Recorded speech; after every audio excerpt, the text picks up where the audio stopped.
Hey guys, it's Dean. Welcome to Manflow Yoga. In this video, I'm going to be talking about what you should and should not be feeling while doing a mountain pose or standing mountain pose.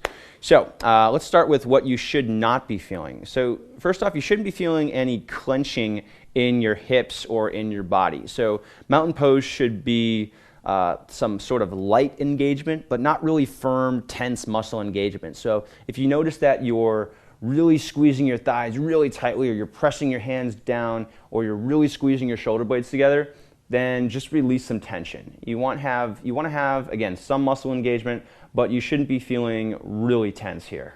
Second part is we want to avoid leaning forward onto the balls of your feet and the toes. You want to keep your weight centered. So big error that I see here, and this is just this doesn't stem from doing mountain pose incorrectly per se.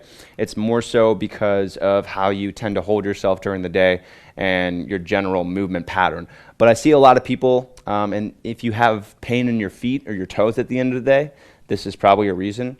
So if you're leaning forward into mountain pose, if you notice that, maybe you feel a little bit of lower back pain or a little bit of lower back discomfort, you notice that the weight is more so in your knees, and you feel the weight more in your toes, and your heels might even be lifting off the ground a little bit. You need to make sure that your weight is more evenly distributed. So to fix this, you're going to kind of pull your hips back almost to the point where you feel like you might fall over backwards. Tighten your abs, and your hips should be directly above your ankles, right? So the hips aren't forward past the ankles, they're right above the ankles, and this is going to help with evenly distributing the weight through your feet. It's also going to help with your lower back and preventing lower back pain and foot pain. So that's another thing you shouldn't be feeling. And then lastly, you shouldn't be feeling kind of your neck moving forward, right? So you should actually be able to see, from your peripherals, you should be able to kind of see your chest, right? So if I'm looking forward and my head is kind of dipping forward like this, I'm kind of exaggerating here, but if I have poor posture and I'm kind of doing like a computer neck thing or a text neck thing here, my neck is going to poke out in front of me like this, my chin is going to kind of poke forward, and my shoulders are going to round. So to fix this, you want to make sure that the chin is pulling in toward the throat like this. You're trying to make a double chin, essentially.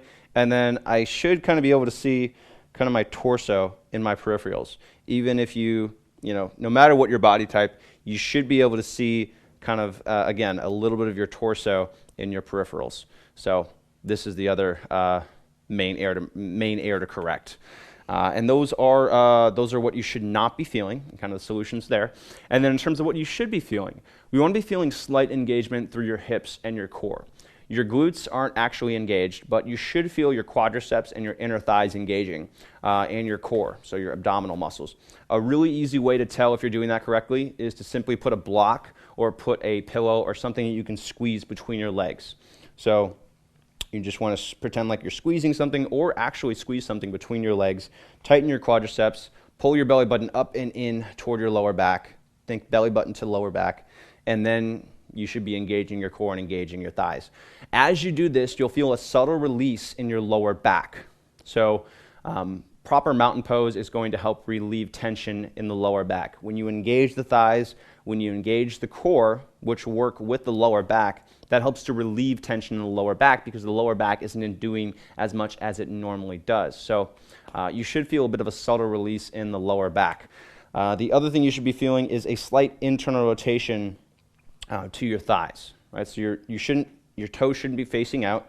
You have a slight internal rotation of your thighs so that your kneecaps are facing straight forward, and that's also going to help with releasing that lower back, that subtle release in your lower back. Finally, you should feel openness through the chest and engagement through the upper back and the shoulder blades. So as I'm doing a mountain pose, if you look at me from the side here, as I turn my palms to face forward and pull my shoulder blades down and back, my chest opens up. So it kind of looks like I'm puffing my chest out.